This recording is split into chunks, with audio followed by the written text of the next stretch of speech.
আসসালামু আলাইকুম ওয়া রাহমাতুল্লাহি ওয়া বারাকাতুহু। সুপ্রিয় শিক্ষার্থী বন্ধুরা, আজকের ক্লাসে আমরা নবম শ্রেণীর ষান্মাসিক সামষ্টিক মূল্যায়ন 2024 সালের ডিজিটাল প্রযুক্তি এর প্র্যাকটিক্যাল অ্যাসাইনমেন্ট প্রতিবেদন এবং পোস্টার নিয়ে আলোচনা করব। এই পরীক্ষাটি অনুষ্ঠিত হবে 6 জুলাই 2024 সালে। গতকাল আমি একটা ভিডিও আপলোড দিয়েছি, সেখানে ডিজিটাল প্রযুক্তি এর সাজেশন নিয়ে আলোচনা করা হয়েছে, কিন্তু এখানে প্র্যাকটিক্যাল অ্যাসাইনমেন্ট প্রতিবেদন বা পোস্টার নিয়ে আলোচনা করা হয় নাই।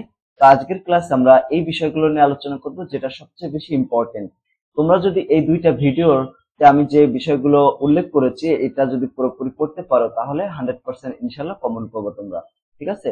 তো আমরা প্রথম যে অধ্যায়টা রয়েছে ডিজিটাল আগামীর প্রস্তুতি।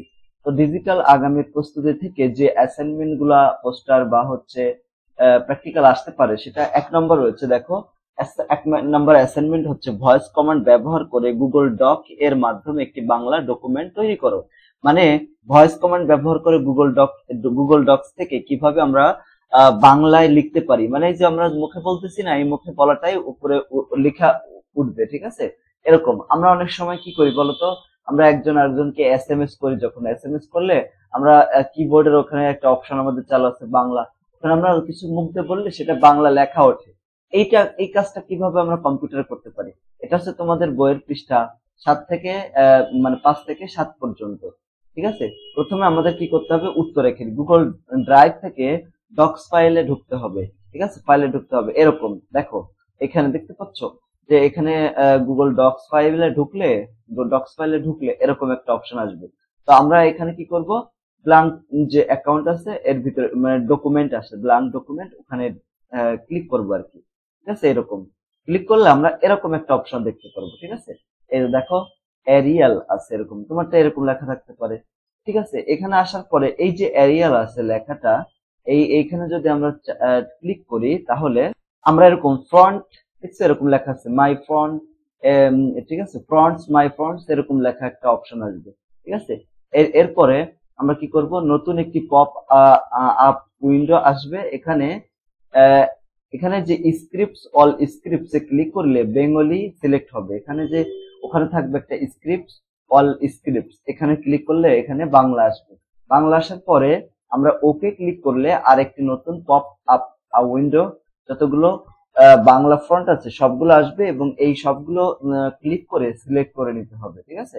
সিলেক্ট করে নিব বাংলাগুলো সিলেক্ট করে নেওয়ার পরে এবার আমাদের যে ডক্স এর ফ্রন্টে, ঠিক আছে, যে ডক্স এর ফ্রন্ট ছিল ওর অপশনে গিয়ে যে বাংলা ফ্রন্ট গুলো আমরা সিলেক্ট করেছিলাম চলে আসলাম, সেগুলো দেখতে পাবো। তবে যে কোনো একটি ফ্রন্ট আমরা সিলেক্ট করে নিব, এর থেকে যে কোনো একটা আমরা সিলেক্ট করে নিব। ঠিক আছে? এই যে এরকম একটা অপশন দিবে, এখান থেকে আমরা এই যে বাংলা সিলেক্ট করে দেবো এইভাবে। ঠিক আছে? এই যে এখানে এই অপশনটা আসবে, এখানে এই যে আসবে, এই যে এখানে আমরা বাংলা সিলেক্ট করে দেব। সিলেক্ট করে দেওয়ার পরে দেখো, ফ্রন্ট সিলেক্ট করা হয়ে গেলে control plus shift plus S এটা একসাথে চালু করব। একসাথে চালু করলে একটা মাইক্রোফোনের অপশন আসবে। দেখো এই যে এরকম, আমরা যদি control plus shift plus S চাপি, তাহলে দেখো আমাদের ওখানে এরকম একটা অপশন আসবে, এই যে মাইক্রোফোনে। দেখছো? এখন আমরা যদি কথা বলি, এরপর মাইক্রোফোনটিতে ক্লিক করলে, এই যে এই মাইক্রোফোনটিতে যদি আমরা ক্লিক করি, তাহলে ভয়েস রেকর্ড হবে এবং সাথে সাথে আমরা তৈরি করা ডক্স ফাইল লেখা যাবে, মানে ওখানে লেখা উঠবে, ভেসে উঠবে। ঠিক আছে? এটা হচ্ছে 1 নম্বর প্র্যাকটিক্যাল ছিল। তারপরে 12 নম্বর পেজে চলে যাবো। 12 নম্বর পেজে তথ্য যেভাবে সংবাদ হয়ে ওঠে, এটা এই সমস্ত বিষয় কিন্তু আমাদের অনেক বেশি গুরুত্বপূর্ণ। তো যেভাবে সময়, যেমন সময় উপযোগিতা, ঘটে যাওয়া ঘটনা তথ্য যত কম সময়ে পাঠক এবং সংবাদ গ্রহীতার কাছে যাবে, ততই একটি গুরুত্বপূর্ণ সংবাদ হিসেবে বিবেচিত হবে। কোনো ঘটনা ঘটার অনেক সময় পর ঘটনাটির তথ্যটি আর সংবাদ থাকে না। যেমন 1 জুন বাংলাদেশি ফুটবল দলের কোনো ম্যাচ জয়ের তথ্য 10 জন পর্যন্ত আর গুরুত্ব সংবাদ হিসেবে বিবেচিত হবে না। 10 জন মানে 10 জন পর্যন্ত বা 10 জনের পরে আর গুরুত্বপূর্ণ থাকবে না। নৈকট্য, কোনো একটা নিজস্ব পরিমণ্ডলের তথ্য সম্পর্কিত মানুষের কাছে গুরুত্বপূর্ণ এবং সংবাদ হিসেবে বিবেচ্য হয়। আমাদের বিদ্যালয় উপজেলা পর্যায়ে শ্রেষ্ঠ প্রতিষ্ঠান হিসেবে পুরস্কৃত হয়েছে। এটি আমাদের বিদ্যালয়ের শিক্ষক শিক্ষার্থী অভিভাবক বা আমরা হচ্ছে আমরা উপজেলায় মানুষের কাছে সেটা সংবাদ, কিন্তু আরেকটি বিভাগের উপজেলায় মানুষের কাছে সেটা সংবাদ হতে পারে না। ঠিক আছে? নৈকট্য মানে এলাকার, মনে করো তোমার স্কুলের কোন একটা ঘটনা, তোমার স্কুলে ভালো একটা রেজাল্ট করেছে, ঠিক আছে, এটা তোমার জন্য গুরুত্বপূর্ণ, বা তোমাদের এলাকার লোকজন বা তোমার জেলার জন্য, কিন্তু এটা মনে করো ওই অন্য এলাকা, ঢাকা জেলা, তুমি থাকো মনে করো বরিশালে, এখন এখানে ঢাকা জেলা, এটা ঢাকার জন্য ইম্পর্টেন্ট না, ঠিক আছে, এরকম সংবাদ না। এরপর দেখো প্রভাব। কোন তথ্য যদি নিজস্ব পরিমণ্ডলের মধ্যে না হয়ে মানা হয় কিন্তু ওই তথ্য অসংখ্য মানুষের জীবনে প্রভাব ফেলে, তখন সংবাদ হয়ে উঠতে পারে। মানে ওই এলাকার না কিন্তু অন্য এলাকার, কিন্তু ওইটা মানুষের জীবনে প্রভাব ফেলতে পারে, যদি এরকম হয় তাহলে সংবাদ হতে পারে। প্রভাব অনেক রকম হতে পারে, যেমন অর্থনৈতিক ভাবে লাভবান বা ক্ষতিগ্রস্ত হতে পারে, আবেগের সাথে সম্পর্কিত বা কোনো গুরুত্বপূর্ণ সিদ্ধান্তের সাথে সম্পর্কিত হতে পারে। তারপরে ভারসাম্য। কোনো ঘটনায় যদি একাধিক বা তার বেশি পক্ষ সম্পর্কিত থাকে তবে ওই ঘটনার উপরে তৈরি সংবাদ সকল পক্ষের মতামত বা তথ্য থাকতে হবে। মানে মনে করে একটা ঘটনা ঘটেছে, ঠিক আছে, এই যে এখন সাম্প্রতিক সময়ে কত ঘটনা ঘটতেছে, তাই না? তো এখানে প্রত্যেকটা পক্ষের, ঠিক আছে, প্রত্যেকটা পক্ষের মানুষের কথা ওই সংবাদে থাকতে হবে। যদি কোনো প্রতিষ্ঠানের নিয়োগ প্রক্রিয়া স্বচ্ছতা বা বৈধতা নিয়ে কেউ অভিযোগ করে তবে শুধু সেই অভিযোগ নিয়ে একটা তথ্য প্রকাশ করলে সেটি একটা মানসম্মত সংবাদ বলে বিবেচিত হবে না। অভিযোগকারী এবং অভিযুক্ত কর্তৃপক্ষ, হ্যাঁ, দুই পক্ষেরই কি থাকতে হবে, সেখানে মতামত থাকতে হবে। তাহলে এখানে তথ্য যেভাবে সংবাদ হয়ে ওঠে, এই চারটা পয়েন্ট, 1 2 3 4, এই চারটা পয়েন্ট সেখানে থাকলে সংবাদ হয়ে উঠতে পারে। এরপরে 21 নম্বর পেজে এখানে একটা আমরা অ্যাসাইনমেন্ট দেখবো। সেটা হচ্ছে, অ্যাসাইনমেন্টটা হচ্ছে এক্সেল এর মাধ্যমে উপাত্তগুলোকে গ্রাফের মাধ্যমে কিভাবে উপস্থাপন করা যেতে পারে তার একটা তালিকা প্রস্তুত করো। তো এটার নমুনা উত্তর এখানে, এক্সেল এর মাধ্যমে উপাত্তগুলোকে গ্রাফের মাধ্যমে বিভিন্নভাবে উপস্থাপন করা যেতে পারে। উপাত্তের ধরন এবং উদ্দেশ্য অনুসারে বিভিন্ন ধরনের গ্রাফ আমরা ব্যবহার করা যেতে পারে। যেমন এক্সেল নিম্নলিখিত ধরনের গ্রাফ তৈরি করা যেতে পারে, যেমন বার গ্রাফ, তারপরে লাইন গ্রাফ, তারপর দেখো পয়েন্ট গ্রাফ, তারপরে সে ডায়াগ্রাম, পাই চার্ট, তারপরে সে ডোনাট গ্রাফ, এগুলো আমরা করতে পারি। তো বার গ্রাফ হলো একটি সাধারণ গ্রাফ যেখানে বিভিন্ন মানগুলোকে বার আকারে উপস্থাপন করা হয়। গ্রাফগুলো বিভিন্ন ধরনের উপাত্ত উপস্থাপন করতে ব্যবহার করা যায়, যেমন পরিমাণগত ডেটা, যেমন বিক্রয়, জনসংখ্যা, উৎপাদন, এগুলা। আর গুণগত ডেটা, যেখানে পছন্দ বা বিভাগ রয়েছে, ঠিক আছে, এটা। এরপরে লাইন যে গ্রাফ, লাইন গ্রাফ হলো একটি গ্রাফ যেখানে বিভিন্ন মানগুলোকে একটি লাইনের মাধ্যমে, এই যে এইভাবে, ঠিক আছে, এরকম লাইনের মাধ্যমে দেখায়, সেটা হচ্ছে লাইন গ্রাফ, ঠিক আছে। ডায়াগ্রাফটা এই যে এরকম থাকে, তাই না, যেভাবে আমরা দেখেছি অঙ্কে, এরকম থাকে। আচ্ছা, এবার পয়েন্ট গ্রাফ কিরকম থাকে? পয়েন্ট গ্রাফ হলো একটা গ্রাফ যেখানে বিভিন্ন মানগুলোকে পয়েন্ট আকারে উপস্থাপন করা হয়, ঠিক আছে। পয়েন্ট গ্রাফগুলো পরিবর্তনের প্রবণতা বা ট্রেন্ড গুলো দেখানোর জন্য ব্যবহার করা যেতে পারে। তারপরে যেটা রয়েছে ডায়াগ্রাম হলো একটি চিত্র যা উপাত্তগুলোকে দৃশ্যমান ভাবে উপস্থাপন করে। ডায়াগ্রাম গুলো বিভিন্ন ধরনের হয়ে থাকে, যেমন প্রক্রিয়া, কাঠামো, সম্পর্ক, এগুলো হচ্ছে ডায়াগ্রাম। পাই চার্ট হলো একটি গ্রাফ যেখানে একটি বৃত্তকে বিভিন্ন অংশে ভাগ করা হয়, ঠিক আছে, বিভক্ত করা হয়। পাই চার্ট গুলো বিভিন্ন মানগুলোর মধ্যে অনুপাত দেখানোর জন্য ব্যবহার করা হয়, মনে করো এরকম থাকে, ঠিক আছে। এইভাবে দেখানো হয়, আমরা অঙ্কের ক্ষেত্রে এগুলো দেখি। এখানে থাকে মনে করো 10% আছে, এখানে 20% আছে, এখানে মনে করো 50% আছে, এরকম থাকে, ঠিক আছে। ডোনাট গ্রাফ হলো একটা পাই চার্ট গ্রাফের মতোই এটা, তবে এর কেন্দ্র একটি বৃত্ত থাকে। ডোনাট গ্রাফগুলো বিভিন্ন মানগুলোর মধ্যে পার্থক্য দেখানোর জন্য ব্যবহার করা হয়, এটার মতোই থাকে, ঠিক আছে, কেন্দ্রে এরকম থাকে, তবে এর যে এখানে বিভিন্ন মানগুলোকে পার্থক্য, মানে এখানে কতটুকু বেশি আছে, কম আছে, এরকম দেখায়, এটা হচ্ছে ডোনাট গ্রাফ। ওকে, তারপরে 22 নম্বর পেজে রয়েছে 7 নম্বর সেশন, আমাদের লেখার কপিরাইট নিশ্চিত করি। আচ্ছা, এর মানে কি? মানে হচ্ছে, মনে করো তুমি তোমার যে কোনো একটা কাজ করবা, মনে করি ইউটিউবে তুমি একটা ভিডিও বানাবা, কিন্তু ইউটিউবে ভিডিও বানাতে হলে তোমাকে একটা কতগুলো ছবি লাগবে, যেগুলো তুমি গুগল থেকে নিতে হবে, ঠিক আছে, গুগল থেকে নিবা। সাপোজ তুমি তোমার স্কুল কম্পাউন্ড সম্পর্কে একটা ভিডিও বানাতে চাচ্ছ, ঠিক আছে, এর জন্য তুমি গুগল থেকে কতগুলো ছবি নিবা। তা এখন গুগল থেকে ছবি নাও বা যেখান থেকে ছবি যদি নাও, সেটা তো আপনার কপিরাইট আছে, তাই না? তুমি নিলে তো ইউটিউব তোমাকে কপিরাইট দিতে পারে। এখন তুমি তাহলে কোথা থেকে কপিরাইট পাবা না, মানে কোনো সমস্যা হবে না এরকম ছবি কোথা থেকে ডাউনলোড করবা, ঠিক আছে। এজন্য প্রথমে আমরা গুগল হোম পেজে গিয়ে আমাদের প্রয়োজনীয় ছবির জন্য কিওয়ার্ড লিখবো। যেমন দেখো আমরা আমাদের প্রয়োজন এখন স্কুল কম্পাউন্ড সম্পর্কে ছবি নেব, এইখানে লিখলাম গুগলে যে এটাকে আমরা সার্চ করলাম, সার্চ করলে দেখো এখানে সব যে ছবিগুলো আছে ওগুলো এরকম ভেসে উঠবে, এরকম এখানে ওয়াল লেখা থাকবে, ঠিক আছে। প্রথমে আমরা যখন এটা সার্চ করবো, তো ওয়াল লেখার পরে আমাদের এখান থেকে দেখছো ওয়াল লেখার পরে আমরা এখানে কি করব, এই যে এখানে দেখছো ইমেজে ক্লিক করবো। এখানে ইমেজে ক্লিক করলে এই যে প্রথমে কি আসতো সেখানে লেখা আসতো সবই আসবে, কিন্তু ও যে যখন আমরা ইমেজে দেব, ইমেজে ক্লিক করলে সেখানে শুধুমাত্র ছবিগুলোই থাকবে, ঠিক আছে। দেখছো কতগুলো ছবি রয়েছে এখানে, এরকম ছবি থাকবে। তারপরে এখান থেকে আমরা এখন টুলস একটা অপশন আছে, এই যে টুলস দেখতে পাচ্ছ, যে টুলস অপশন, এই যে এখানে এই যে এখানে টুলস অপশন আছে, এই অপশনটাকে ক্লিক করব। দেখো এখানে কিন্তু এই অপশনে ক্লিক করি নাই, এখানে কিন্তু টুলস অপশন আছে কিন্তু এখানে কিন্তু ক্লিক করা হয় নাই।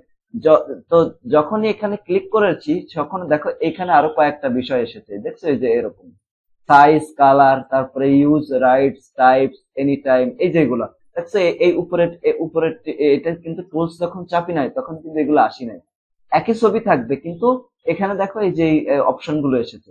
অপশন গুলো আসার পরে আমরা কি করব, এখানে এই যে ইওর রাইটস যেটা আছে, হ্যাঁ ইউজ রাইটস এটাকে ক্লিক করব। ক্লিক করলে দেখো এখানে আমরা তিনটা অপশন দেখতে পারবো, এই যে এখানে এই তিনটা অপশন থাকবে, নট, হ্যাঁ, ফিল্টার্ড বাই লাইসেন্স, তারপরে ক্রিয়েটিভ কমন্স লাইসেন্স, তারপরে কমার্শিয়াল এন্ড আদার লাইসেন্স, এইগুলো আর কি। এইখান থেকে আমরা কি করব, এখানে দ্বিতীয় যে অপশনটা আসে এই যে আছে ক্রিয়েটিভ কমন্স লাইসেন্স, এটাকে ক্লিক করব। ক্লিক করলে আমরা দেখো ছবিগুলো কিন্তু চেঞ্জ হয়ে যাচ্ছে, দেখছো এখানে যে ছবিগুলো আছে এখানে কিন্তু সেই ছবিগুলো নাই, একদম পরিবর্তন হয়ে গেছে। কেন? কারণ এই ছবিগুলো সবগুলো তুমি ইউজ করতে পারবা না, এগুলোতে কপিরাইট আছে, কিন্তু এই ছবিগুলোর যে কোনো একটা ইউজ করতে পারবে, এগুলোতে তোমার কপিরাইট নেই। যে কপিরাইট গুলো যেগুলো থাকবে না ওই ছবিগুলো এখানে চলে আসবে, ঠিক আছে। তখন আমরা এখান থেকে যে কোনো একটা ছবি নিতে পারি, আমরা প্রয়োজনীয় ছবি ডাউনলোড করে ব্যবহার করতে পারি, এবং এগুলো ব্যবহার করলে আমাদের আর কোনো সমস্যা হবে না, ঠিক আছে। তো পরীক্ষা যদি তোমাদের পরীক্ষায় হয় এরকম যে কম্পিউটার ব্যবহার করে, তোমাদের স্যাররা বললো যে এই তোমরা দেখাও তো কিভাবে একটা কপিরাইট মুক্ত ছবি তোমরা ডাউনলোড করবা, তাহলে আমি যে ধাপগুলো তোমাদের দেখালাম এইভাবে তোমরা ডাউনলোড করবে, ঠিক আছে। এরপর আমরা চলে যাব 28 নম্বর পেজে। 28 নম্বর পেজে রয়েছে 8 নম্বর সেশন, আমাদের বুলেটিন তৈরি, মানে আমরা বিদ্যালয়ের জন্য একটা বুলেটিন তৈরি করতে চাচ্ছি, ঠিক আছে। তো কিভাবে আমরা বুলেটিনটা তৈরি করতে করবো?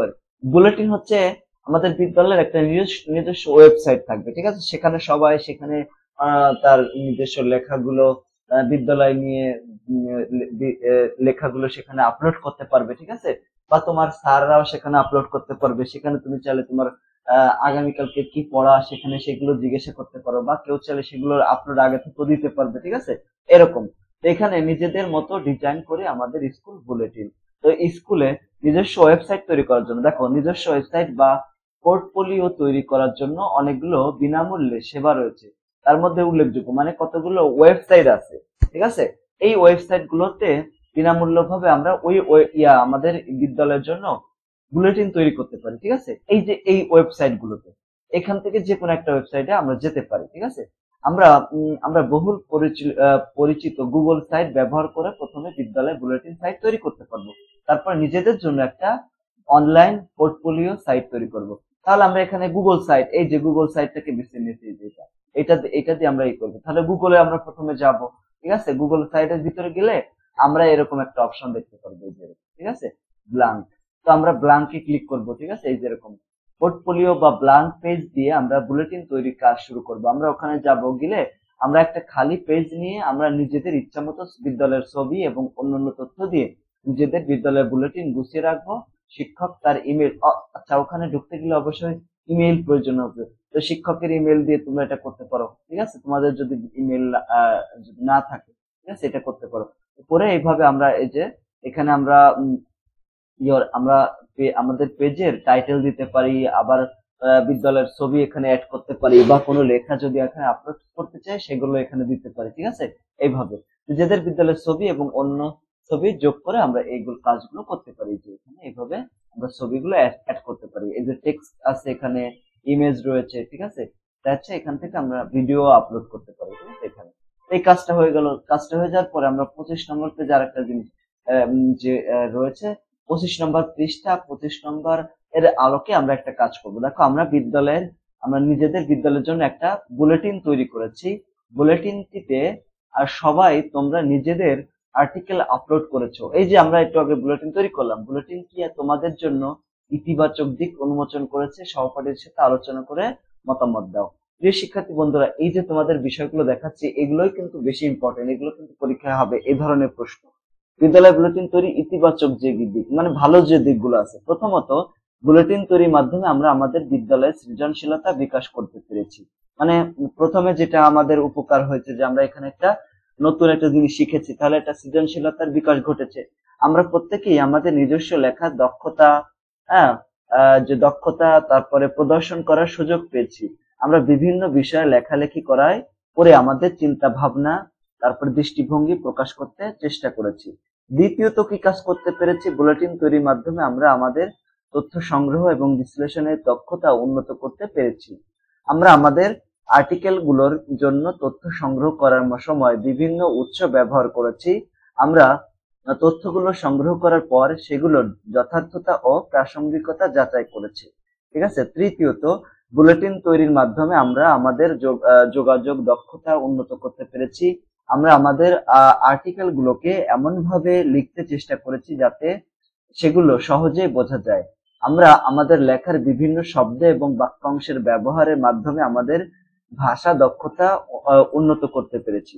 চতুর্থত, বুলেটিন তৈরির মাধ্যমে আমরা আমাদের দলগত কাজের দক্ষতা উন্নত করতে পেরেছি। আমরা বুলেটিনটি তৈরির জন্য একটা দল গঠন করেছি। ঠিক আছে, এই কাজগুলো আমাদের হয়েছে। তারপরে বুলেটিন তৈরির মাধ্যমে আমরা আমাদের বিদ্যালয়ের অন্যান্য শিক্ষার্থীদের সাথে যোগাযোগ স্থাপন করতে পেরেছি। ঠিক আছে, আমরা বুলেটিনটি বিদ্যালয়ের সকল শিক্ষার্থীদের কাছে বিতরণ করেছি। বুলেটিনটি প্রদত্ত আমাদের আর্টিকেল গুলো পড়ে অন্যান্য শিক্ষার্থীরা আমাদের সম্পর্কে জানতে পেরেছে যে এখানে তারা এই সংগঠিত বিষয়। সামগ্রিকভাবে বিদ্যালয় বুলেটিন তৈরি প্রক্রিয়াটি আমাদের জন্য একটা ফলপ্রসূ অভিজ্ঞতা ছিল। এই প্রক্রিয়াটি আমাদের বিভিন্ন দক্ষতা উন্নত করতে সাহায্য করেছে। আমরা ভবিষ্যতেও এই ধরনের কার্যক্রম অংশগ্রহণ করতে আগ্রহী। ঠিক আছে, এরপরে দেখো কয়েকটি দলে ভাগ হয়ে আমরা ডাটা উপস্থাপনের এক্সেলের উপকারিতা বর্ণনা করে একটা পোস্টার তৈরি করতে হবে। এইগুলো কিন্তু খুব খুব গুরুত্বপূর্ণ। কিভাবে পোস্টার তৈরি করতে হবে কি দেখি, এগুলো সবকিছু আমি শিখাচ্ছি কিন্তু এখানে। তো ডাটা উপস্থাপনের জন্য এক্সেল আপনার সেরা বন্ধু, এরকম যেহেতু এটা পোস্টারে এইভাবেই লেখা হয়। তো এক্সেল হলো মাইক্রোসফট অফিসের একটা স্প্রেডশিট প্রোগ্রাম যা ডাটা সংগঠিত বিশ্লেষণ এবং উপস্থাপন করার জন্য ব্যবহৃত হয়। এটি ব্যবসা, শিক্ষা, বিজ্ঞান এবং অন্যান্য অনেক ক্ষেত্রে ব্যাপকভাবে ব্যবহৃত হয়। তো আমরা এইভাবে লিখতে পারি যে এক্সেলের ব্যবহারের সুবিধা এবং এর উদাহরণ, যেমন ডাটা টেবিল ডাটা পরিষ্কারভাবে এবং সুন্দরভাবে উপস্থাপন করতে সাহায্য করে। এইখানে এক্সেল ব্যবহার করে এখানে উদাহরণ করে বিক্রয় রিপোর্ট, তারপরে আর্থিক রিপোর্ট এবং অন্যান্য ধরনের ব্যবসায়িক রিপোর্ট তৈরি করা যেতে পারে। 2 নম্বর, এক্সেল বিভিন্ন ডাটা বিশ্লেষণ সরঞ্জাম সরবরাহ করে এবং ডাটা চালিত সিদ্ধান্ত নিতে সাহায্য করে। এক্সেল ব্যবহার করে বৈজ্ঞানিক পরীক্ষা নিরীক্ষার ডাটা বিশ্লেষণ করা যেতে পারে। 3 নম্বর হচ্ছে এক্সেল বিভিন্ন ধরনের ডাটা গ্রাফ এবং চার্ট তৈরি করতে ব্যবহার করা যেতে পারে। এক্সেল ব্যবহার করে শিক্ষকরা তাদের শিক্ষার্থীদের জন্য ইন্টারেক্টিভ ডাটা উপকরণ তৈরি করতে পারে।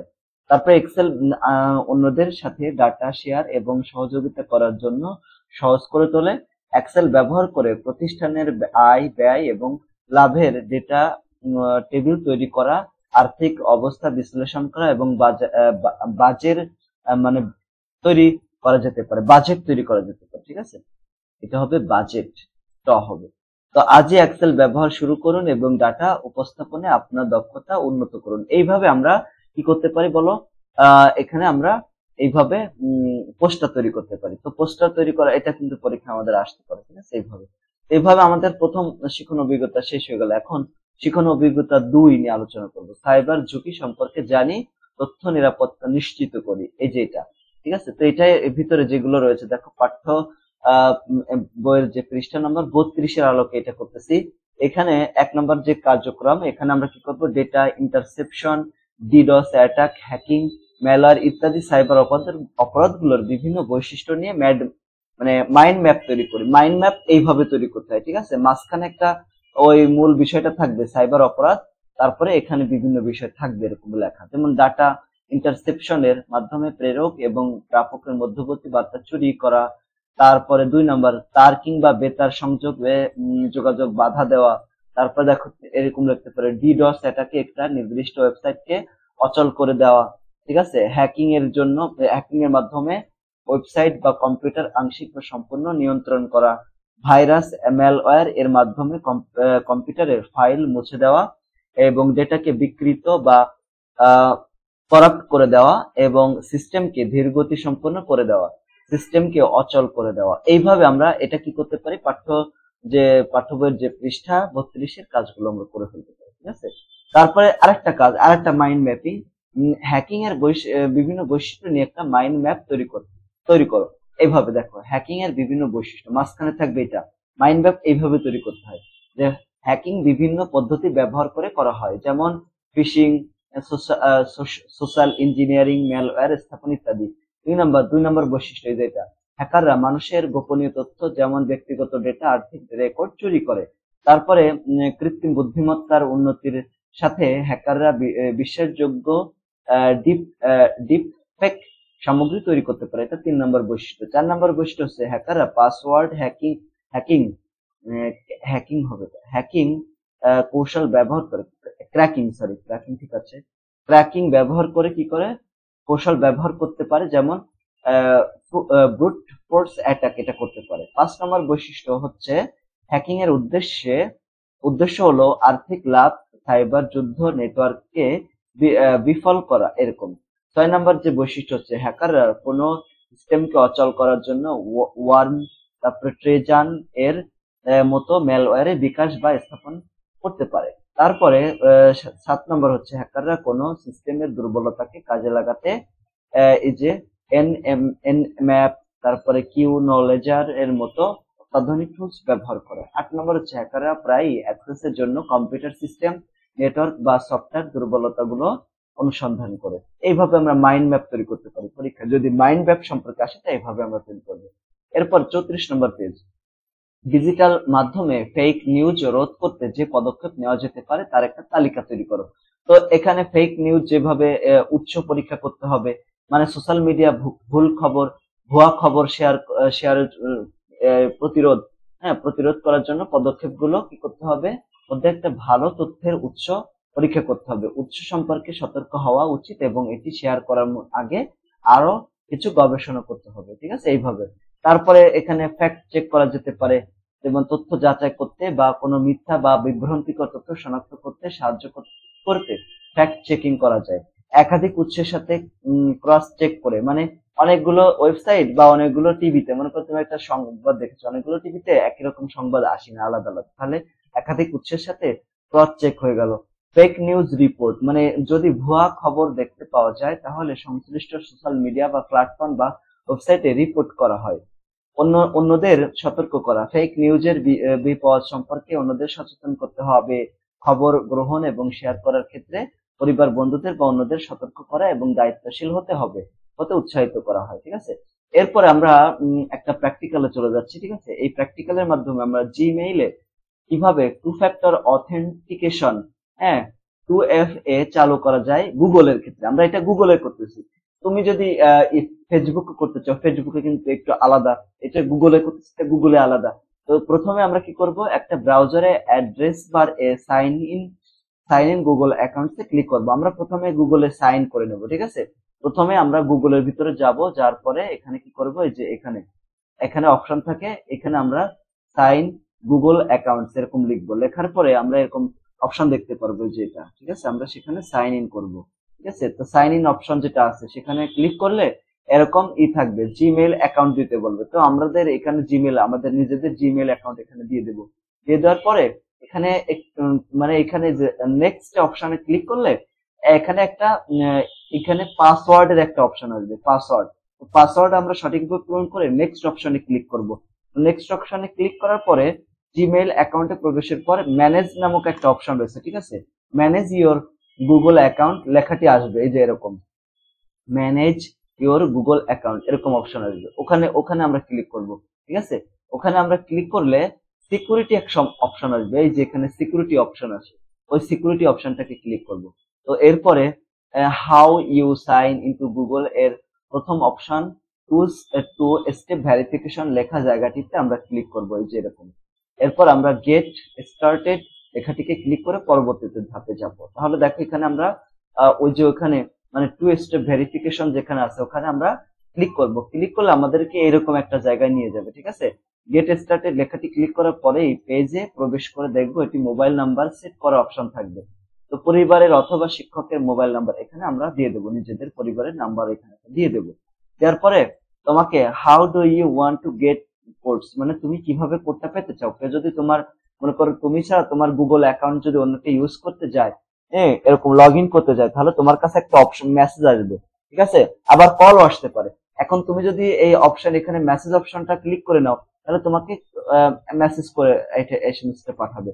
আর যদি তুমি ফোন কলে এখানে সিলেক্ট করে নাও, তাহলে তোমাকে ফোনে কলে করে এরকম কোডটা পাঠাবে। তাহলে এখানে আমরা সেন্ড করব, এখানে টেক্সট অপশনে করে দেবো, সেন্ড করে দেবো। তাহলে আমাদের টেক্সট একটা পাঠাবে। নিচের দিকে টেক্সট মেসেজ লেখা জায়গাটি সিলেক্ট করে নেক্সট অপশনটাকে আমরা ক্লিক করে দেবো। ঠিক আছে, ক্লিক করে দিলে এখানে কিছুক্ষণের মধ্যে আমাদের মোবাইলে 6 ডিজিটের একটা ওটিপি সহ মেসেজ আসবে। অতঃপর সেই ওটিপি আমরা কি করব, এন্টার দি কোড এর নিচে নেক্সট বাটনে ক্লিক করে এখানে আমরা ক্লিক সেটা বসিয়ে দেবো। ঠিক আছে, ওই যে ওই আমাদের কাছে যে কনফার্মেশন যে এটা আসবে আর কি, মানে ডিজিটাল 6 ডিজিটের যে ওটিপি নাম্বার আসবে সেটাকে এখানে আমরা বসিয়ে দেবো, দিয়ে এটাকে নেক্সট অপশনে ক্লিক করে দেবো।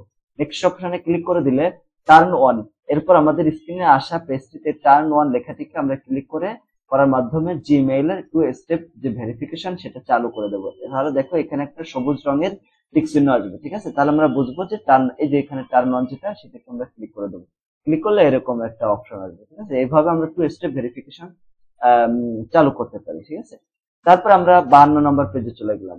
এখানে দেখো একটা প্র্যাকটিক্যাল রয়েছে 6-7, এটা সেশন এবং ভিডিও এডিটিং করা হয় এবং আপলোডিং করা হয়। কিভাবে আমরা একটা ভিডিও আপলোড করব, মানে কি করবো, আপলোড করব মনে করো ইউটিউবে। মনে করো আমাদের স্কুলের কোন একটা অনুষ্ঠানে একটা ভিডিও আমরা করেছি, সেটাকে আমরা সুন্দর করে প্রথমে এডিট করব। এডিট করার পরে সেটাকে আমরা আমাদের ইউটিউবের যে ইউটিউব আছে, মানে আমাদের স্কুলের যে ইউটিউব আছে, মনে করো তোমার স্কুলের একটা ইউটিউব আছে, তো ওই ইউটিউবে তোমরা কিভাবে এটাকে আপলোড করবা সেটা আর কি। তো এখানে আপলোড কিভাবে করব, ভিডিও সম্পাদনা বা এডিটিং এর জন্য অনেক ধরনের কম্পিউটার সফটওয়্যার বা মোবাইল অ্যাপস ব্যবহার করতে পারি। যেমন এখানে উইন্ডোজ মুভি মেকার, এখানে দেখো ক্যামটাসিয়া, তারপরে অ্যাডোবি প্রিমিয়ার প্রো, ইনশট, তারপরে ভিডিও মেকার, এই সফটওয়্যার গুলো আছে। এই সফটওয়্যার গুলো যে কোনো একটা দিয়ে আমরা ভিডিও এডিট করতে পারি, তো আমরা এখানে যে বিষয়টা দেখবো সেটা হচ্ছে ক্যামটাসিয়া এই সফটওয়্যারের মাধ্যমে আমরা কিভাবে ভিডিও এডিট করা হয় সেটা আমরা শিখবো। ঠিক আছে, তো তোমরা এটা অবশ্যই প্র্যাকটিক্যাল হিসেবে শিখে রাখতেই হবে। তো এখানে কাজে ক্যামটাসিয়া সফটওয়্যারটিকে প্রথমে ডাউনলোড করবো। এজন্য একটা ব্রাউজারে যাব, আমরা গুগলেই মনে করে যাব, যার পরে আমরা ডাউনলোড ক্যামটাসিয়া ইংরেজিতে আমরা লিখবো। অতঃপর ফ্রি ডাউনলোড এই অপশনে আমরা ক্লিক করব। ফ্রি ডাউনলোড, ওখানে যদি আমরা যাই ফ্রি ডাউনলোড অপশন পাবো। তো এখানে আমরা ক্লিক করব। ক্লিক করলে এরকম দেখতে পারবো। ঠিক আছে, ডাউনলোড হতে থাকবে। তো উইন্ডো অপারেটিং সিস্টেম ব্যবহার করে জন্য আমরা কিন্তু উইন্ডো অ্যাকাউন্ট ডাউনলোডে ক্লিক করব। এই যে এখানে মানে ওখানে ওই ফ্রি ডাউনলোডে ক্লিক করার পরে এরকম একটা অপশন আসবে উইন্ডোজ ডাউনলোড। এখানে আমরা উইন্ডোজ, যদি আমরা ল্যাপটপের জন্য ডাউনলোড করি তাহলে এটা করব। ঠিক আছে, আর যদি আমরা যদি মানে ম্যাক অর্থাৎ অ্যাপেলে যদি আমরা এটার জন্য এই ম্যাক ডাউনলোড করতে হবে, অ্যাপেল যদি হয়। ঠিক আছে, অ্যাপেলের যদি কোনো তোমার ল্যাপটপ থাকে, তারপরে উইন্ডো ডাউনলোড অপশনে ক্লিক করে কম্পিউটার সফটওয়্যারটা ডাউনলোড হয়ে যাবে। ডাউনলোড হওয়ার পরে সেটাকে আমাদের ইনস্টলেশন করতে হবে, সফটওয়্যার ইনস্টলেশন। তো ডাউনলোড হওয়ার পরে ভাষা ইংলিশ নির্বাচিত করি, অতঃপর সফটওয়্যার ইনস্টলেশন করতে হবে। ঠিক আছে, এর জন্য আমাদের যে অপশন গুলো আছে, আমরা ইনস্টলেশন যেটা আছে সেটাকে ক্লিক করব। ক্লিক করার পরে আমাদের এরকম একটা অপশন আসবে। অতঃপর ফিনিশ অপশনে ক্লিক করে ইনস্টলেশন সম্পূর্ণ করবো, মানে একটা ফিনিশ অপশন আসবে। এখানে ক্লিক করলে এরকম ইনস্টলেশন হতে থাকবে। ঠিক আছে, তারপর দেখো সাইন আপ এ সাইন করব। এখানে এখানে হোম পেজ থাকবে। হোম পেজ থাকার পরে এখানে একটা অপশন থাকবে। ঠিক আছে, ওইখানে আমরা সাইন ইন করব। সাইন ইন করার পরে এরকম একটা অপশন আসবে। তারপরে আমরা কি করব, অতঃপর ইমেল আইডি দিয়ে সাইন করব এবং 3 দিনের জন্য ট্রায়াল ভার্সন নির্বাচন করে ব্যবহার করতে পারবো। এটা 3 দিনের জন্য ফ্রি আর কি থাকবে। তো এখানে সাইন ইন করবো। সাইন ইন করার পরে আমাদের এরকম একটা অপশন আসবে, ঠিক আছে। অতঃপর ভিডিও সম্পাদনের জন্য সফটওয়্যার নিউ প্রজেক্ট ওপেন করব। ওখানে নিউ একটা প্রজেক্ট লেখা আছে, এটাকে আমরা ক্লিক করব, ঠিক আছে।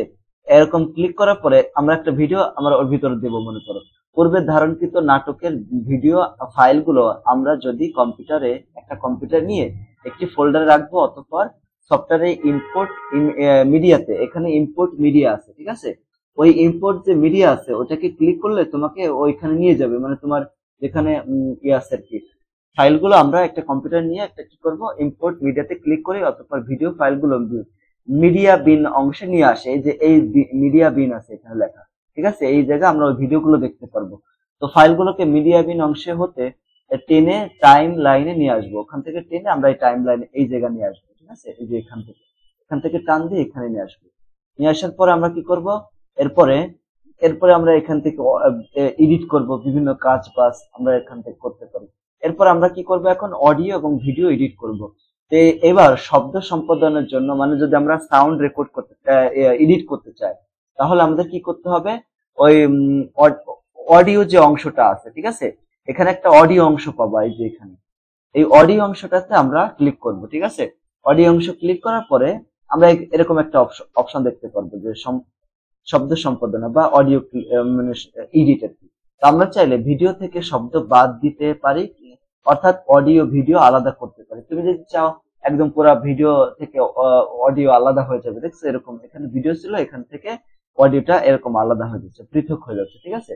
এবার শব্দের মাত্রা কম বেশি করতে পারি, আবার ভিডিও থেকে কোনো অংশ কেটে আলাদা করতে পারি বা বাদও দিতে পারি, কেটে আলাদা করে বাদ দিতে পারি। এখান থেকে আমরা শব্দটাকে এডিট করতে পারি, ঠিক আছে। এবং কোনো শব্দ যদি আমরা কোনো অংশ কেটে কেটে দিতে চাই ভিডিও থেকে, সেগুলো আমরা এখান থেকে করতে পারবো, ঠিক আছে। এরপরে ভিডিওতে আমরা টেক্সট বা ট্রানজিশন সংযোজন, আমরা চাইলে কোনো একটা ওই ভিডিওতে আমরা এরকম থ্যাংক ইউ লেখা আছে বা অন্য কোনো লেখা, সেগুলোকে আমরা অ্যাড করতে পারি। ভিডিওতে চাইলে আমরা টেক্সট বা লেখা যোগ করতে পারি। এর জন্য আমাদের এই যে এখানে যে অপশনটা আসে, এই ইফেক্টে ক্লিক করে আমাদের লেখা অংশ করতে হবে, ঠিক আছে। এরপর যদি আমরা কোনো অংশ কর্তন করা অংশ বিভিন্ন ট্রানজিশন ব্যবহার করতে পারি, এতে ভিডিও দেখতে একঘেয়েমি লাগে না, মানে ভালো লাগে আর কি, ঠিক আছে। এর জন্য আমরা এই কাজগুলো করতে পারি যে এখান থেকে এই অপশনটিতে ক্লিক করে আমরা ট্রানজিশন ব্যবহার করতে পারি, ঠিক আছে। এখন ভিডিও ফেল রেন্ডার বা এক্সপোর্ট করা, মানে আরো একটা ভিডিও ওখানে আমরা লাগাইতে পারি। অথবা ভিডিও রেন্ডার করার পূর্বে পুনরায় তা সম্পূর্ণ করে নেব, কারণ একবার রেন্ডার হয়ে গেলে পরে ভুল ত্রুটি পাওয়া গেলে পুনরায় তা সম্পাদন করতে পারি। এখানে যদি মানে আমরা দেখে নেব যে এখানে আমাদের ঠিক আছে কিনা, ঠিক আছে, এরকম ভাবে দেখবো। অতঃপর প্রডিউস উইথ ওয়াটারমার্ক এই অংশে ক্লিক করব, কারণ আমাদের ভার্সনটি ট্রায়াল ভার্সন, ঠিক আছে। আমরা চাইলে সেখানে কি করতে পারি, আমাদের এই যে ওই যে ওয়াটারমার্ক আছে, তোমার ওয়াটারমার্ক থাকবে, মানে এই কামতেশের একটা ওয়াটারমার্ক সেখানে থাকবে। ওটাকে রিমুভ না করলে ওটা কিন্তু থেকে যাবে, ঠিক আছে। ওটাকে রিমুভ করতে পারো তোমরা। অতঃপর ফাইলের নাম এবং লোকেশন সেট করে এক্সপোর্ট করতে হবে, এতে একটু সময় লাগবে, ঠিক আছে। এখানে আমরা একদম ফাইলে এটাকে সংরক্ষণ করব। এবার এক্সপোর্ট ফাইলটি সংরক্ষণ, এক্সপোর্ট শেষ হয়ে গেলে ক্লোজ করে দিতে পারি। আমরা শেষ হয়ে যাচ্ছে, এবার সংরক্ষণ করা হবে। অতঃপর লোকেশনে গেলে আমাদের ফাইলটি পাওয়া যাবে, আমরা যেখানে আমরা এটাকে সংরক্ষণ করেছি সেখানে এটা পাওয়া যাবে। এখন পাওয়া গেল কি, এডিট তো হয়ে গেল। আমরা এখন বিদ্যালয়ের ইউটিউব চ্যানেলে এটাকে আপলোড করব। কিভাবে আপলোড করতে হয় সেটা তো আমরা জানি। এবার আমরা আমাদের এডিটকৃত ভিডিওটি আমাদের বিদ্যালয়ের ইউটিউব চ্যানেলে কি করব, আপলোড করে দেব। এখন আমাদের বিদ্যালয়ের যদি কোনো ইউটিউব চ্যানেল থাকে তাহলে সেটা আপলোড করবো, যদি না থাকে তাহলে চ্যানেল খুলে নেব। কিভাবে খুলে নিতে হবে সেগুলো তো আলাদা বিষয়, ঠিক আছে। তো এখানে নিচের স্ক্রিনশটের মতো একটি মানে এডিটিং হওয়া ভিডিও বিদ্যালয়ের চ্যানেলে দেখতে পাওয়া যাবে, মানে এরকম আপলোড করে দেবে, ঠিক আছে, এরকম। তো ক্যামটেশিয়ার যে ওয়াটারমার্ক এখানে কিন্তু থেকে যাবে, কারণ এটা ফ্রি করা হয়েছে। আর যদি টাকা দিয়ে কোনো হয় তাহলে থাকবে না। এখন তৈরিকৃত সম্পূর্ণ ভিডিওটি এখানে দেখা যাবে। এরপর আমরা 62 নম্বর পেজে চলে যাব, ঠিক আছে।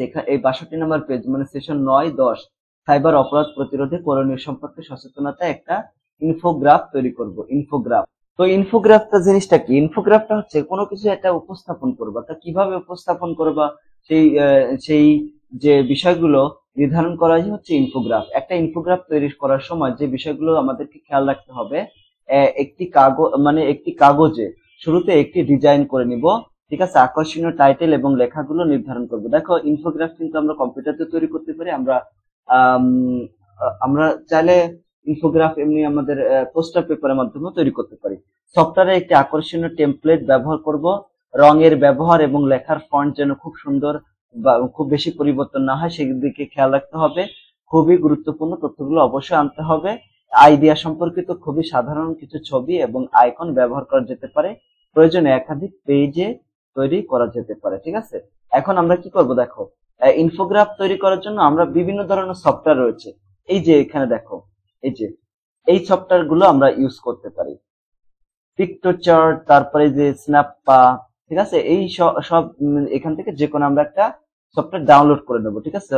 তো আমরা এখানে যেটা দেখবো সেটা হচ্ছে ইনফোগ্রাফ তৈরি করার জন্য আমরা পিকটো চার্ট আর কি, পিকো চার্ট যে সফটওয়্যার আছে এই সফটওয়্যারটা আমরা ডাউনলোড করব, ঠিক আছে, ব্যবহার করবো আমাদের বিদ্যালয়ের সকলের জন্য সাইবার অপরাধ থেকে নিজেকে মুক্ত রাখার সচেতনতা বৃদ্ধির জন্য ইনফোগ্রাফ তৈরি করতেছি। তো ইনফোগ্রাফের তৈরি করার যে ধাপগুলো সেগুলো হচ্ছে এইটা, ঠিক আছে। প্রথমে আমরা কি করব, ইনফোগ্রাফিক ডিজাইনের জন্য পরিকল্পনা করব।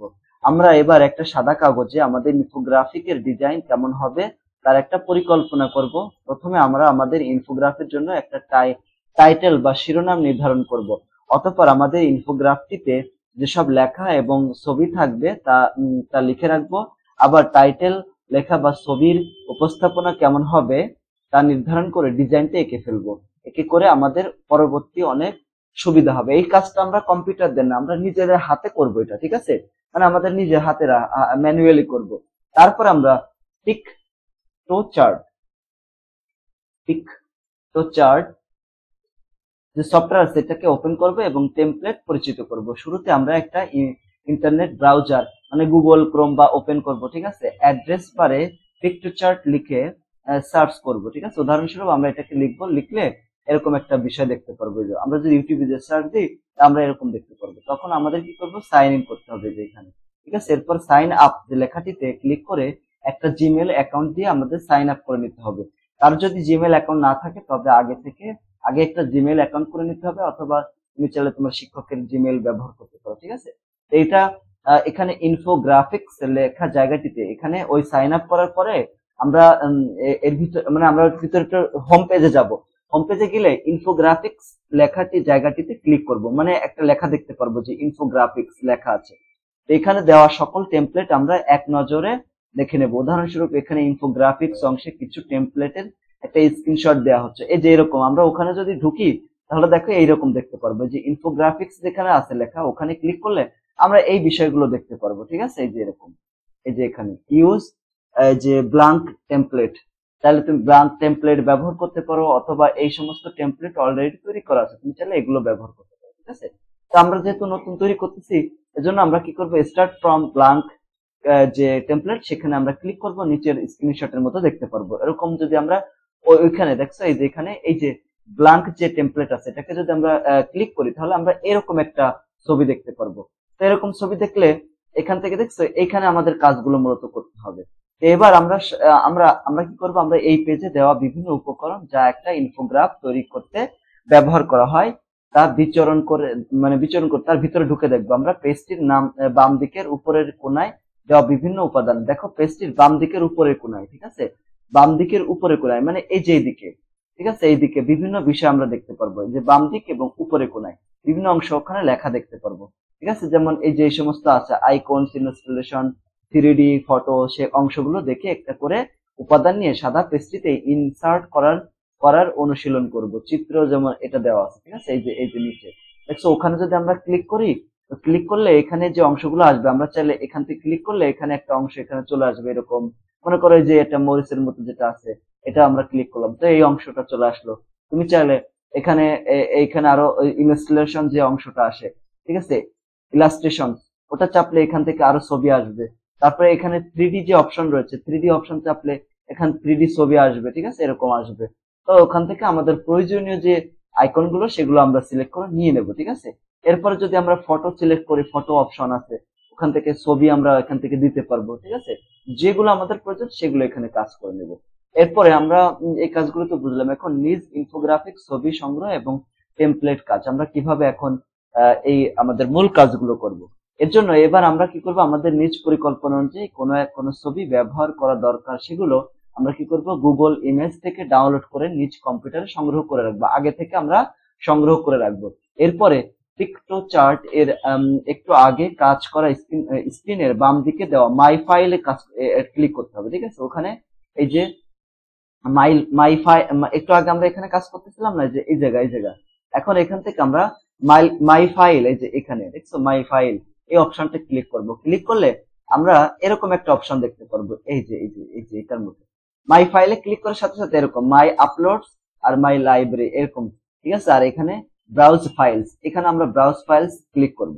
তো ব্রাউজ ফাইলস ক্লিক করলে এবার আমরা কি করব, ওখানে ক্লিক করব। ঠিক আছে, এই যে ক্লিক করে এখানে আমরা ড্রপ ইওর ফাইল হেয়ার, এখানে আমরা যদি ক্লিক করি, ঠিক আছে, ওই মাই ফাইলে ক্লিক করে এটাকে ক্লিক করব। ক্লিক করলে আমরা এটার মতো দেখতে পারবো, ভিতরে ডাউনলোড করা ছবিগুলো কম্পিউটার নির্দিষ্ট জায়গা থেকে টেনে নিয়ে আমরা ওখানে বসিয়ে দেবো, এতে করে চিত্রের মতো আমরা এটাকে দেখতে পারবো। ঠিক আছে, এরপর আমরা কি করব, এরপরে ডিজাইন কম্পোনেন্টে ক্লিক করে আমাদের পরিকল্পনার সাথে মিল রেখে একটা ডিজাইন সিলেক্ট করব, এবং এর ফলে আমাদের ব্ল্যাঙ্ক পেজে চলে আসবে। ঠিক আছে, ব্ল্যাঙ্ক পেজে এই লেখাগুলো চলে আসবে। এখানে আমরা আমাদের পরিকল্পনার নেওয়া লেখাগুলো বিভিন্ন টেক্সট বা বক্সে লিখবো, এবং লিখলে আমাদের এরকম একটা অংশ দেখতে পারবো। তারপরে এটাকে আমরা চাইলে ডিজাইন লিখতে পারি, এবং চাইলে আমরা ছবিটাকে এডিট করতে পারি। এবার আমরা সিলেক্ট করা ডিজাইন আমাদের পরিকল্পনা অনুযায়ী লেখাগুলো টেক্সট বক্স গুলোতে লিখবো, এবং প্রয়োজনীয় অংশে ডাউনলোডকৃত ছবিগুলো আমরা কি করতে পারি, মাই ফাইলস থেকে ড্রাফট এবং ড্রপ পদ্ধতিতে ইনসার্ট করব। আমরা চাইলে ওখান থেকে ড্রাফট এবং ড্রপ, এই যে অংশগুলো আছে এখান থেকে আমরা ওখান থেকে ইনসার্ট করে নিতে পারি। ঠিক আছে, এরকম ডাউনলোডকৃত ছবিগুলো আমরা এখান থেকে নিয়ে নিতে পারি। নিলে নিজ ডিজাইন ভিতরে বাংলায় বাক্যগুলো ওখানে আমরা লিখতে পারবো। আমরা আমাদের সিলেক্ট করা টেমপ্লেট কি আরো আকর্ষণীয় করার জন্য আকর্ষণীয় বা অন্য কোনো আইটেম যোগ করতে পারি, এখান থেকে চাইলে অন্য কোনো আইটেম আমরা এখানে যোগ করতে পারি। তো লাস্টে আমরা এরকম একটা অপশন দেখতে পারবো। ঠিক আছে, এরকম হয়ে যাবে, মানে মনে করো আমরা এডিট করে এরকম একটা করে ফেলেছি, লেখা ছবি এবং এডিট করেছি, এবং এটাকে আমাদের ডাউনলোড করতে হবে। ডাউনলোড করে পরিকল্পনা অনুযায়ী আমাদের ডিজাইনটিতে কাজ করা প্রায় সম্পূর্ণ হয়ে গিয়েছে, এবং আমরা স্ক্রিনের উপরে ডাউনলোড একটা অপশন লেখা দেখতে পারবো। ঠিক আছে, এখানে যে ডাউনলোড যে অপশনটা আছে, এই যে এখানে ডাউনলোড অপশন এটি করলে আমরা এরকম একটা কাজ দেখতে পাবো। ঠিক আছে, এরকম। তো এখানে আমাদের করা যে ইনফোগ্রাফিক জিপ ফাইলে ডাউনলোড করব, এবং ফাইলটি এক্সট্রাক্ট করার পরে আমরা যে পিএনজি ফরম্যাট ইনফোগ্রাফিক পাবো। তো আমরা আগের ডিজাইনের উপরে কাজ করে ইনফোগ্রাফিক পিএনজি ফরম্যাট ডাউনলোড করে করার পরে ছবিটিতে আমরা এইভাবে দেখতে পারবো। দেখছো, এই যে আমরা এইভাবে একটা কি করতে পারি, ইনফোগ্রাফ তৈরি করে ফেলতে পারি যে কোনো একটা বিষয়ে। ওকে, এরপরে আমাদের যে একটা কাজ আমরা এখান থেকে করবো অ্যাসাইনমেন্ট। সেই অ্যাসাইনমেন্টটা কি, একটা কাল্পনিক ওয়েবসাইটের জন্য একটা নিরাপত্তা পলিসি তৈরি করো। এই নীতিমালাগুলোতে পাসওয়ার্ড নিরাপত্তা, অ্যাক্সেস নিয়ন্ত্রণ, ডেটা এনক্রিপশন এবং অন্যান্য নিরাপত্তা ব্যবস্থা সম্পর্কে বিস্তারিত তথ্য থাকবে, এরকম একটা অংশ। তাহলে আমরা কিভাবে করতে পারি, কাজের উদ্দেশ্য হচ্ছে একটি কাল্পনিক ওয়েবসাইটের জন্য একটি নিরাপত্তা নীতিমালা তৈরি করতে পারবো। কাজের পদ্ধতি হচ্ছে, একটি কাল্পনিক ওয়েবসাইটের জন্য একটি নিরাপত্তা নীতিমালা তৈরি করার পদ্ধতি নিচে দেওয়া হলো। তো এখানে পরিচিতি, এই নিরাপত্তা যে নীতিমালা ওয়েবসাইটের জন্য প্রযোজ্য, এই নীতিমালাটি ওয়েবসাইটের ব্যবহারকারীদের ব্যক্তিগত তথ্য এবং ডেটা সুরক্ষিত রাখার জন্য প্রণয়ন করা হয়েছে। পাসওয়ার্ড নিরাপত্তা, মানে পাসওয়ার্ড নিরাপত্তা কিভাবে আমরা করব। দেখো, ওয়েবসাইটে প্রবেশের পরে ব্যবহারকারীর একটি পাসওয়ার্ড তৈরি করতে হবে। পাসওয়ার্ডটা অবশ্যই যে এরকম হতে হবে, 8 অক্ষর হতে হবে। তারপর অবশ্যই সংখ্যা, বর্ণ এবং বিশেষ অক্ষর থাকবে, তাহলে শক্তিশালী পাসওয়ার্ড হবে। ঠিক আছে, পাসওয়ার্ডটা অবশ্যই কোনো ব্যক্তিগত তথ্য যেমন নাম, জন্মদিন এগুলো দেওয়া ঠিক না। ঠিক আছে, ব্যবহারকারীর অবশ্যই তাদের পাসওয়ার্ড গোপন রাখবেন এবং অন্যদের সাথে শেয়ার করবেন না। ওকে, এরপরে অ্যাক্সেস নিয়ন্ত্রণ। ওয়েবসাইটে শুধুমাত্র অনুমোদিত ব্যক্তিরাই অ্যাক্সেস করতে পারবে। অ্যাক্সেস নিয়ন্ত্রণের জন্য নিম্নলিখিত ব্যবহারগুলো মানে ব্যবস্থাপনা করা যেতে পারে। ব্যবহারকারীদের একটা ইউজার নেম এবং পাসওয়ার্ড ব্যবহার করে ওয়েবসাইটে লগ ইন করতে হবে, এবং ব্যবহারকারীদের অ্যাক্সেস করার জন্য তাদের প্রয়োজনীয় অনুমতি থাকতে হবে। ডেটা এনক্রিপশন, এখানে আমরা ওয়েবসাইটে সংরক্ষিত সমস্ত ব্যক্তিগত তথ্য এনক্রিপ্ট করা হবে এবং এনক্রিপশনের জন্য এই যে এসএসএল বা টিএলএস প্রোটোকল ব্যবহার করতে হবে। অন্যান্য নিরাপত্তার ক্ষেত্রে এই কাজগুলো করতে হবে, ব্যবহারকারীর দায়িত্ব হবে এইগুলা, ঠিক আছে। এইভাবে আমরা এই অ্যাসাইনমেন্ট করতে পারি। এরপর আমাদের খুব গুরুত্বপূর্ণ সেটা হচ্ছে প্রতিবেদন। দেখো প্রতিবেদন তৈরি করব। আমরা কোন বিষয়ে প্রতিবেদন তৈরি করব? সাইবার হামলা সম্পর্কে একটি সংবাদ পড়ে তা বিশ্লেষণ করো। এটি কি ধরনের হামলা ছিল, কিভাবে ঘটেছে, ফলে এর কি প্রভাব পড়েছে, এটা কিন্তু সংবাদপত্র পড়ার পরে আমরা এটাকে পড়বো, ঠিক আছে। তো এখানে এরকম ভাবে আমরা লিখবো। লেখার পরে প্রতিবেদন, এখানে সংবাদের বিবরণ। বাংলাদেশকে লক্ষ্য করে আরেকটি সাইবার হামলা ঘটেছে। গত 22 আগস্ট রাতে এই হামলাটি ঘটেছে। এই হামলার বেশ কয়েকটি সরকারি এবং বেসরকারি প্রতিষ্ঠানের ওয়েবসাইট এবং সামাজিক যোগাযোগ মাধ্যম অ্যাকাউন্ট আক্রান্ত হয়। Deeds attack. ডিডস অ্যাটাকে হলো একটা অনলাইন আক্রমণ যেখানে হ্যাকাররা একটি ওয়েবসাইট বা সার্ভারকে প্রচুর পরিমাণে ট্রাফিক মানে পাঠিয়ে অকেজো করে দেয়। এই হামলায় আক্রান্ত ওয়েবসাইট বা সার্ভারগুলোতে ব্যবহারকারীরা প্রবেশ করতে পারে না বা তাদের কাজ করতে পারে না। হামলার প্রভাব কি করতে হবে? এই হামলার ফলে আক্রান্ত ওয়েবসাইট এবং সামাজিক যোগাযোগ মাধ্যম অ্যাকাউন্টগুলো অকেজো হয়ে পড়ে। এতে ব্যবহারকারীরা তাদের কাজ করতে বা তথ্য পেতে সমস্যার সম্মুখীন হয়। তারপরে হামলা থেকে রক্ষা পাওয়ার উপায় কি? এই হামলা থেকে রক্ষা পাওয়ার উপর সাইবার নিরাপত্তা সচেতনতা বৃদ্ধি হতে হবে, সঠিক সফটওয়্যার এবং হার্ডওয়্যার ব্যবহার করতে হবে, নিয়মিত সফটওয়্যার এবং প্যাচ যে আপডেট করতে হবে, সাইবার নিরাপত্তা পরিষেবা গ্রহণ করতে হবে। ব্যক্তিগত এই ধরনের হামলা থেকে রক্ষা পেতে নিম্নলিখিত পদক্ষেপগুলো গ্রহণ করা যেতে পারে, যেমন শক্তিশালী পাসওয়ার্ড ব্যবহার করা, পাসওয়ার্ড গুলো নিয়মিত পরিবর্তন করা, হ্যাঁ, অজানা উৎস থেকে ইমেইল বা লিঙ্ক খুঁজতে না দেওয়া, সফটওয়্যার আপডেট করা এবং এইগুলো অ্যান্টিভাইরাস যেগুলো আছে সফটওয়্যার ব্যবহার করতে হবে, ঠিক আছে। এইভাবে মানে আমরা প্রতিবেদনটা তৈরি করতে পারি। তারপরে আরেকটা আমাদের প্রতিবেদন রয়েছে, তা হচ্ছে সাইবার স্টকিং, একটি সাইবার অপরাধ বিষয়ে একটা প্রতিবেদন লিখতে হবে। তো প্রতিবেদন আমরা ঠিক যদি আমাদের এককভাবে প্রতিবেদন লিখতে বলে আমরা এইভাবে লিখবো। প্রথমে প্রতিবেদনের শিরোনাম দেব, যে বিষয়ে আমাদের লিখতে বলবো ওটা হচ্ছে শিরোনাম। প্রতিবেদনের তারিখ দেব, প্রতিবেদকের নাম দেব এবং ঠিকানা দেব। তোমার বাসা, তোমার যে এলাকার ঠিকানা সেটা তুমি দিয়ে দেবা। এখানে প্রতিবেদন লিখবো, ঠিক আছে। সাইবার স্টকিং এর সংজ্ঞা। সাইবার স্টকিং হলো এক ধরনের অনলাইন হয়রানি যেখানে একজন ব্যক্তি বা গোষ্ঠী বা অন্য ব্যক্তিকে হুমকি, ভয় দেখানো বা অপমানের মাধ্যমে ভয় দেখায়। সাইবার স্টকিং এর বিভিন্ন ধরনের হতে পারে, যার মধ্যে রয়েছে সাইবার হুমকি, তারপর সাইবার হয়রানি, ব্ল্যাকমেইল, এইগুলো থাকতে পারে, ঠিক আছে। এবার সাইবার স্টকিং এর কারণ কি? কারণ হচ্ছে বিভিন্ন কারণে হতে পারে, যেমন প্রতিশোধ নেওয়ার উদ্দেশ্য, বিদ্বেষের কারণে, মজা করেও করতে পারে, ঠিক আছে। এবার সাইবার স্টকিং এর প্রভাব কি? প্রভাবে কি হয়?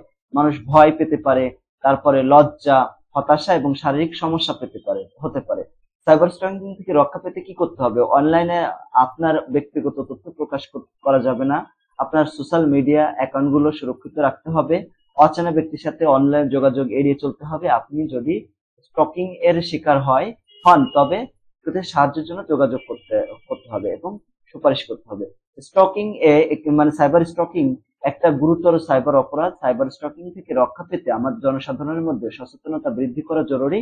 এছাড়া স্কুল এবং কলেজ পর্যায়ে সাইবার নিরাপত্তা সম্পর্কে শিক্ষা দেওয়া এবং সাইবার স্টকিং এর শিক্ষকদের জন্য পরামর্শ এবং সহায়তা প্রদান করা দরকার। ফলাফল হচ্ছে সাইবার স্টকিং এর কারণ, প্রভাব এবং সাইবার স্টকিং থেকে রক্ষা পেতে করণীয় সম্পর্কে জানতে পারা যায়। ঠিক আছে, এটা হচ্ছে আমাদের যে ইসে আর কি একটা প্রতিবেদন গুলো। এবার আরেকটা প্রতিবেদন রয়েছে, সকল শিক্ষার্থী উপস্থাপন শেষ হলে শিক্ষার্থীকে একটা প্রতিবেদন লিখবে। এখানে সম্পূর্ণ কাজ করতে হবে, তার কেমন লেগেছে, ঠিক আছে, এর উপর ভিত্তি করে। এটা তেমন ইম্পর্টেন্ট না, তোমরা চাইলে এটা এড়িয়ে যেতে পারো। এই লাস্টেরটা দেখো, এটা লাস্টে আমরা একটা পোস্টার তৈরি করতে পেরেছি।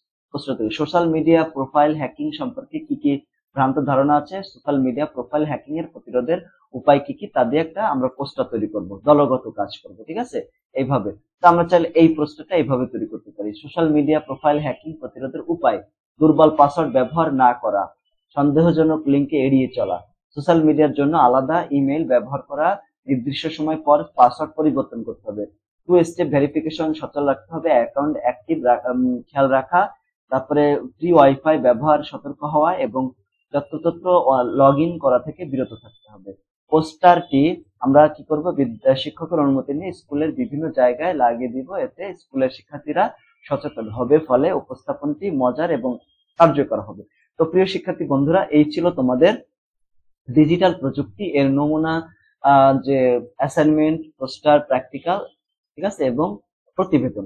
আশা করি এটা যদি তোমরা সুন্দর করে পড়তে পারো, ঠিক আছে, যে বিষয়গুলো আমি কালকে একটা ভিডিও দিয়েছি, যেটা ডেসক্রিপশন বক্সে আমি লিংক দিয়ে দিব, তোমরা ওখান থেকে এটা দেখে নিবা, এবং সাথে সাথে তোমরা কি করবা, বইয়ের যে ফাঁকা জায়গাগুলো আছে সেটা পড়বা, ঠিক আছে, ফাঁকা জায়গাগুলো পড়বা, এবং এই যে ভিডিওটা আমি দিলাম এই বিষয়গুলো পড়বা, মানে তিনটা জিনিস পড়বা। কালকে যে ভিডিওটা দিলাম ওই প্রশ্নগুলোর উত্তর পড়বা, তারপরে বইয়ের যে ফাঁকা জায়গাগুলো আছে, ফাঁকা জায়গা মানে কি, বিভিন্ন সেশনে, মনে করো প্রথম অধ্যায়ের প্রথম সেশন, মনে করো 2 নাম্বার যে পৃষ্ঠা আছে, ঠিক আছে, এরকম যে ফাঁকা জায়গাগুলো আছে তোমরা পূরণ করেছো, এই যে এই সমস্ত, ঠিক আছে, এই সমস্ত জায়গায় এটা হচ্ছে 3 নাম্বার পেজ। এই যে এই পড়াগুলো পড়বা, তাহলে তিনটা বিষয় পড়তে হবে, একটা হচ্ছে এই বইয়ের ফাঁকা জায়গা, আর একটা হচ্ছে আমি যে কালকে যে ভিডিওটা আপলোড দিয়েছি এবং আজকে যেটা দিলাম, এই তিনটা জিনিস পড়লে তোমরা 100% ইনশাল্লাহ কমন পাবা।